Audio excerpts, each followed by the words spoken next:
আমি ছায়া হয়ে মিরাজকে ভূতের ভয় দেখাবো। আরে আমার মনে হলো এদিক দিয়ে কেউ যেন চলে গেল। যে যায় যাক তো, আমার মনে আমি মুখটা ধুয়ে ফেলি। আমি আবার ছায়ার মতো চলে যাই। আমার মনে হলো এদিক দিয়ে আবার কেউ যেন চলে গেল।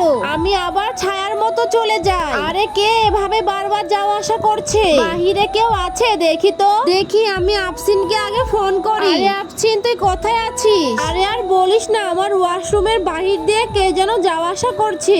আচ্ছা তুই ফোনটা রেখে দে, দেখি কি করা যায়। আরে মিরাজ তো এদিকেই আসছে। আরে আমি তো এখনই ধরা পড়ে যাচ্ছিলাম, মিরাজ তো এখানেই আছে। আচ্ছা আফসিন, তাহলে ফোনটা রেখে দিলাম। এবার আমি ফেস ওয়াশটি দিয়ে ভালোভাবে মুখটা ধুয়ে ফেলি। আমি আবার ছায়ার মতো এদিক দিয়ে চলে যাই। আরে আমার মনে হলো এদিক দিয়ে কে যেন আবার চলে গেল। আমার সঙ্গে এটা কি হচ্ছে? আমি তো কিছুই বুঝতে পারছি না। এই ফুললাটি নিয়ে আস্তে আস্তে আমি এগিয়ে আসি। যেই ভাবাই হোক এই ফুললাটি দিয়ে ছায়াকে মারতেই হবে। এখানে কেউ কি আছে? হাউ মাউ খাও, মানুষের গন্ধ পাও। বন্ধুরা, তোমাদের যদি ভিডিওটি ভালো লেগে থাকে তাহলে লাইক করে চ্যানেলটি সাবস্ক্রাইব করে দাও।